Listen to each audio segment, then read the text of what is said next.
네, 이 시간에는 창세기 17장 1절 이하의 말씀을 가지고 내가 너로 큰 민족을 이루고라는 제목으로 잠시 말씀을 증거하도록 하겠습니다. 오늘 우리는 아브라함이 받은 첫 번째 축복의 약속, 즉 후사에 관한 말씀을 살펴보고 있는데요. 아브라함은 여러 가지 편법을 시도했습니다. 오전 시간에 우리가 살펴봤죠.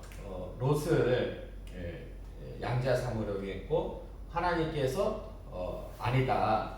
너에게 씨를 줄 것이다. 내 씨로 인하여서 큰 민족을 이룰 것이다. 10년 기다렸어요. 그런데도 안 주셔. 그러니까 아브라함이 하나님 앞에 따지듯이 항변합니다. 엘리에셀을 제 상속자로 삼겠습니다. 그러자 하나님께서 아니다. 잠깐 나와볼래? 하늘의 별을 보여주시면서 내 자손을 별과 같이 하리라. 그리고 횃불 언약을 주십니다. 하나님께서 횃불 가운데 임재하사 그 쪼개놓은 짐승들 사이에 지나가심으로 반드시 언약 성취할 것을 약속해 주십니다. 그런데 아브라함은 이렇게 양자가 아니라 내 씨를 통해서 후사를 있게 하신다는 하나님의 말씀을 좀 오해했어요. 그러니까 하나님의 뜻은 사라를 통해 가지고 그 후사를 주시겠다 하신 건데, 아브라함이 볼 때 사라는 이미 출산한 능력이 없습니다. 이건 상식이 아니야. 그래서 사라의 말을 듣고 사라의 몸종 하갈을 통해 가지고 이스마엘을 낳게 되는데요. 이렇게 편법을 사용한 가장 큰 이유 무엇이겠습니까? 그것은 하나님의 온전하신 뜻을 깨닫지 못했던 것이죠. 우리가 살펴봤지만은 최초의 하나님께서 주신 인류 최초의 주례사는 둘이 하나가 되는 것입니다. 부부가 하나이기 때문에 아브라함에게 주신 그 축복은 사라에게 주신 축복과도 마찬가지예요. 그렇기 때문에 하나님의 뜻은 그 큰 민족, 아브라함의 씨를 통한 그 큰 민족 사라를 통해서 이루어지시겠다는 건데, 온전하게 아브라함은 이 하나님의 뜻을 깨닫지 못했다는 것이죠. 그러자 하나님께서는 아브라함 99세 때에 할례 언약을 주십니다. 할례 언약을 주시면서 이 사실을 깨닫게 하십니다. 그러니까 처음부터 하나님께서는 그런 의도로 말씀하신 건데 계속해서 아브라함은 그걸 못 깨달아요. 그래서 아브라함 99세 때 하나님께서 직접 말씀하십니다. 사라를 통해 가지고 내 후사를 주겠다. 그러자 아브라함이 엎드려서 하나님의 말씀을 듣고 있다가 어찌합니까? 황당해서 웃어요.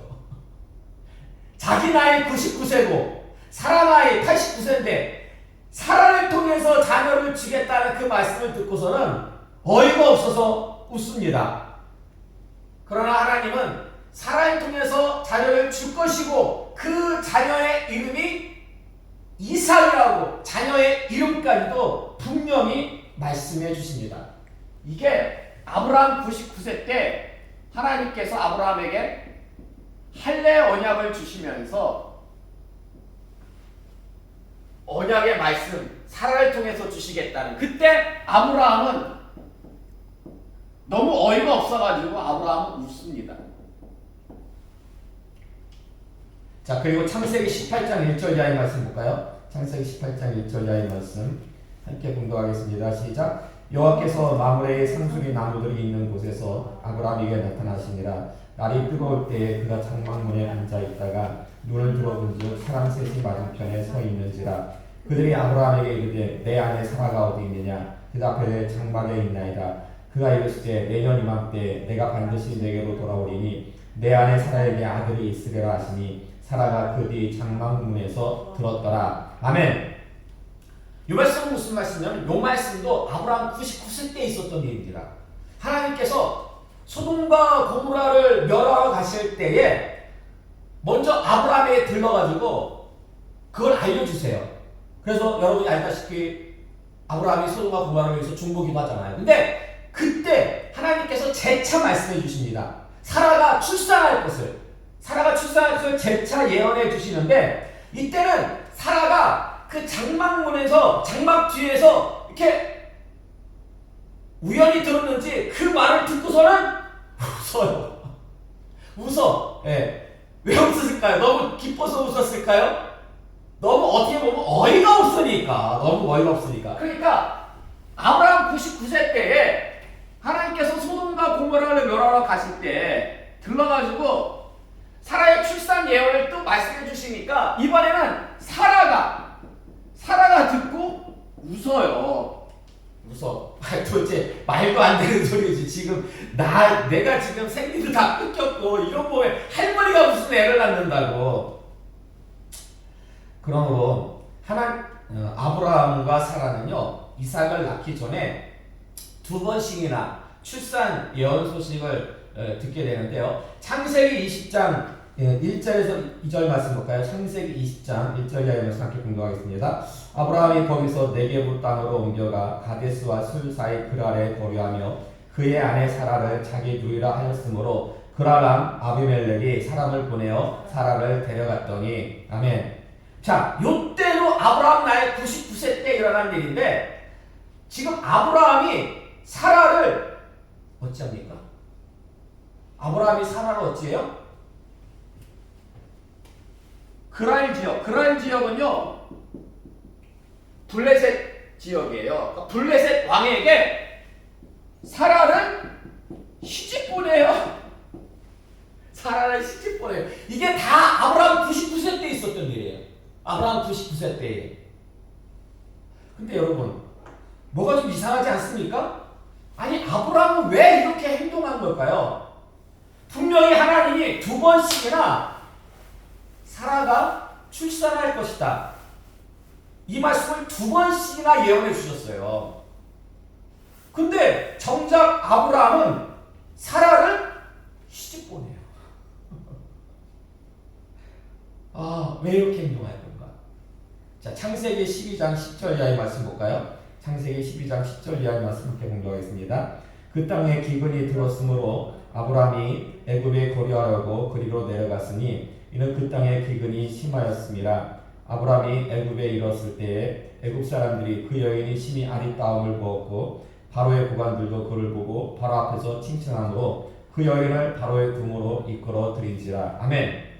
자, 방금까지 우리는 아브라함 99세 때 있었던 일을 살펴봤습니다. 근데 지금 우리가 공독한 창세기 12장의 말씀은 24년 전에 있었던 일이에요. 약 24년 전. 그러니까 76세쯤 아브라함 한 76세쯤 5, 6세쯤 그때 있었던 일이에요. 그러니까 아브라함이 75세에 사명을 받잖아요. 소명을 받잖아요. 그 초기 그때 가나안 땅에 있다가 애굽으로 내려가는데 애굽으로 내려간 원인이 뭡니까? 이 시기는 그러니까 약 그 아브라함이 75세 6세 때쯤 그때 내려간 원인은 이 가나안 땅에 기근이 들었어요. 가나안 땅에 기근이 들어가지고 애굽으로 내려가는데 그때 아브라함은 사라를 자기 누이라고 사람들한테 소개합니다. 그래서 사라를 애굽 왕에게 시집 보내. 네. 이게 참 웃기죠. 사라는요 돌싱이 아니에요.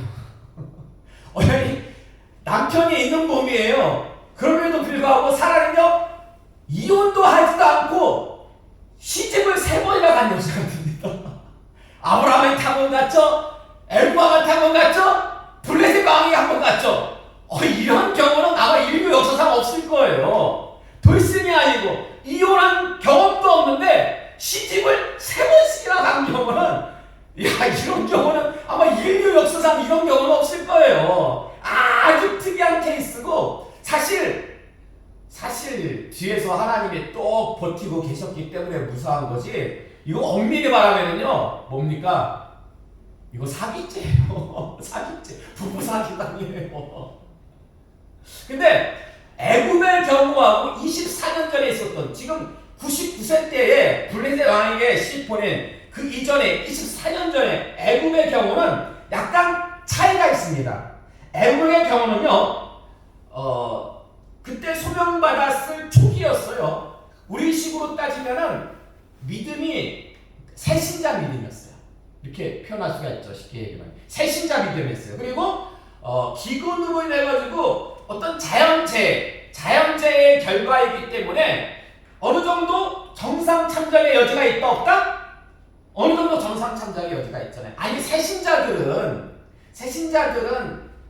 좀 그렇잖아요. 그 성경에서 우리가 요구하는 것만큼 표준 이상의 어떤 신앙의 행위를 하기가 어렵잖아요. 그러니까 그러려니 그럼 하나님도 이해하실 거예요. 그러나 여러분 보세요. 이 그랄 왕에게 시집 보냈을 때는 99세예요. 그러니까 소명받은 지 24년이 지났어요. 우리 식으로 말하면 이제 중직자가 된 거예요. 중직자가 됐어요. 그리고 그때는 하나님께서 아브라함에게 2번씩이나 알려주신 때였어요. 그 직후였어요. 사라가 내 씨를 출산할 거다. 2번씩이나 알려주신 뒤였습니다. 또한 이 그랄로 내려간 원인도요. 이때는 99세였고 원인도 성경에 나오지가 않아요. 왜 내려갔는지. 그래서 학자들은 뭐라고 얘기를 하냐면은 이때는 목초지를 구하려고. 그러니까 좀 더 쉽게 말해가지고 좀 더 생활의 안정을 위해 가지고 기근이 아니었어요. 그러므로 여러분 보세요. 24년 전에 애국으로 내려갔을 때는 뭐 믿음도 좀 약했고 기근 때문이기 때문에 정상 동작의 여지가 있었는데 지금 99세 때에 그랄 땅으로 내려간 것은 특별히 내려가지 않았어도 되는데 그냥 거기서 버틸 수가 있었는데 그리고 중직자의 믿음인데 그럼에도 불구하고 사라를 시집 보냈다?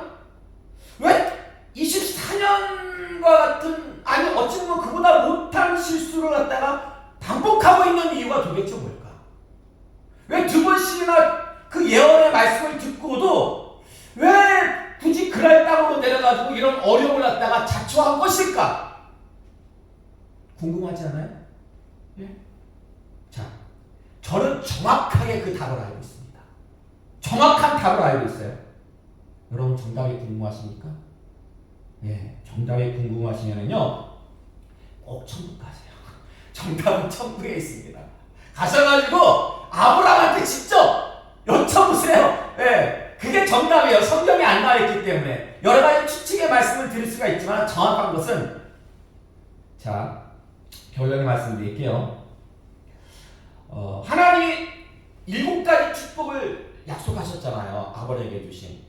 근데 지금 첫 번째 축복부터 삐그덕 거렸어요. 큰 민족을 이루겠다는 아브라함을 통해서. 그 후사에 관한 그 약속은 아브라함이 쓴 편법과 이런 편법들이 있잖아요. 이런 양자를 삼고 척을 삼는 이런 편법과 2번이나 시집을 보내잖아요. 이런 일들을 통해서 그냥 좌절되는 듯 했습니다. 그러나 그때마다 하나님께서 역사적으로 개입했어요. 그 왕들에게, 그 집안에, 그 가정에, 나라에 막 재앙을 갖다가 주심으로 인해 가지고 어쩔 수 없이 사람을 갖다가 돌려보낼 수밖에 없는 상황을 갖다가 만드셨습니다. 그러니까 보세요. 첫 번째 축복을 아브라함 75세 때 주셨잖아요. 그 첫 번째 축복이 이루어지기까지 100세 때 이루어졌잖아요. 25년이 지난 후에 이루어졌잖아요. 그 첫 번째 축복의 약속이 이루어지기 직전까지 아브라함은 99세 때까지 실수했어요. 맞잖아요. 99세 때까지 시집 보냈잖아요. 사라를 갖다가. 근데요, 하나님은 그 25년 동안 끝까지 그럼에도 불구하고 그 실수를 바로잡으셨어요. 그 실수를.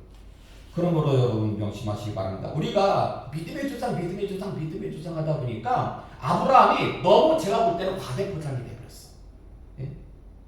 사실 이런 모습을 놓고 볼 때 믿음의 조상 아브라함이 위대한 거 아니에요. 아브라함을 믿음의 조상으로 만드신 끝까지 아브라함의 실수를 바로 잡으신 하나님이 위대하신 겁니다. 주인공은 아브라함이 아니에요. 주인공은 하나님이에요.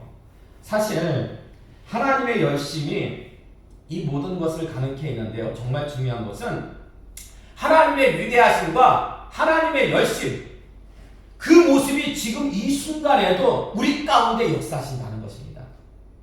아브라함만의 하나님이 아니에요. 그 하나님이 바로 우리의 하나님입니다.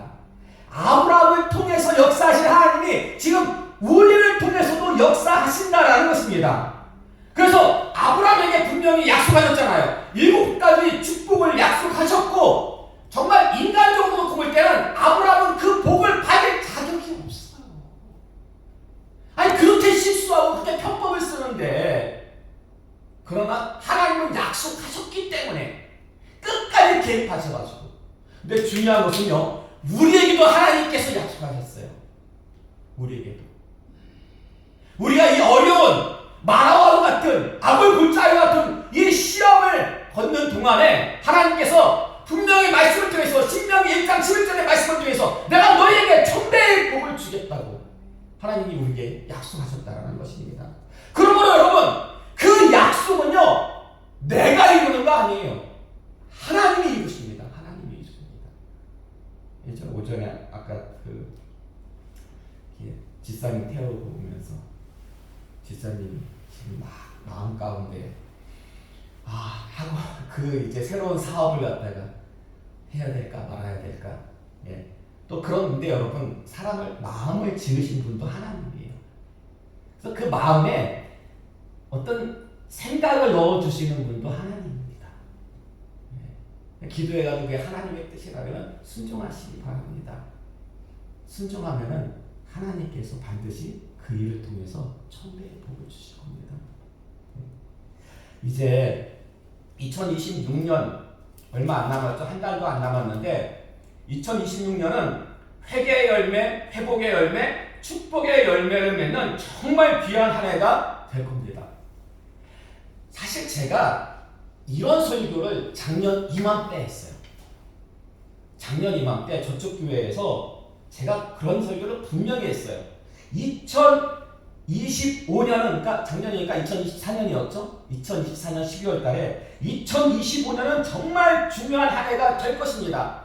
정신 똑바로 차리라고 제가 그렇게 강조했어요. 근데 사실 저도 2025년이 왜 중요한 해인지 몰랐어요. 근데 감동으로 정말 중요한 한 해가 될 거라고 하나님께서 말씀해 주셨거든요. 감동을 주셨어요. 근데 지나고 보니까 정말 2025년은요 제 목회 경험상, 아니 제가 머리털 나고 여지껏 살아오면서 가장 어떻게 표현하면 힘든 한 해였어요. 때 그렇잖아요. 골짜기가 깊으면 깊을수록 산도 높아요. 예. 어려움이 많으면 많을수록 그만큼 은혜도 많이 주어지는 거예요. 하나님이 왜 우리에게 이런 어려움, 예? 이런 불시험을 주셨을까요? 참고 견디고 인내하는 자들에게 무엇을 주시려고? 천배의 축복을 주시려고. 여러분, 누구나 천배의 축복 받고 싶어 합니다. 그런데요, 그 천배만큼의 축복을 받으려면요 그만큼 이상의 고난이 먼저 주어져요. 그래야지만이 복을 받고 나서 교만하지 않고 자랑하지 않고 오직 겸손하게 하나님께 감사를 돌릴 수 있는 인생이 된다라는 것입니다. 근데 제 마음 가운데 또 그런 감동을 주시는 거예요. 이제 2026년은 이제 회복이 될 거다. 축복이 되어 주어질 것이다. 그래서 여러분 보세요. 이제 2026년에 하나님께서 어떻게 역사하시는지, 어떤 축복을 여러분에게 주시는지, 정말 하나님의 위대하심과 하나님의 열심, 아브라함에게 약속하신 그 말씀을 이루시기 위해서 끝까지 하나님께서 실수를 바로잡으신, 역사를 개입하신 하나님께서 반드시 우리에게 주신 약속도 이루시고 실천하실 것입니다. 부디 이 시간 나오신 여러분요 끝까지 인내하시면서 하나님의 위대하심과 열심이 어떻게 열매 맺는지 지켜보시고, 그리고 여러분 꼭 간증하시기 바랍니다. 간증하시기 바랍니다. 여러분 간증이 뭔지 아십니까? 간증이 전도예요. 간증이 전도예요. 내 삶 가운데 하나님이 어떻게 역사하셨는지 그것을 갖다가 내가 증거할 때요, 그거보다 더 효과적인 전도는 없습니다. 그래서 지금도 우리 가운데 살아 역사하시는 하나님의 위대하심과 열심을 날마다 체험하시길 바랍니다. 날마다 간증하시길 바랍니다. 이런 귀하고 아름다운 모습이 바로 아브라함의 모습입니다. 이런 모습이 바로 믿음의 조상 아브라함의 모습, 그리고 우리도 그런 모습을 따라갈 때에 정말 믿음의 길을 제대로 걷게 될 줄로 믿습니다. 이런 귀하고 아름다운 믿음의 모습이 주님 앞에 서는 그날까지 항상 함께 하시기를 주님의 이름으로 축원합니다.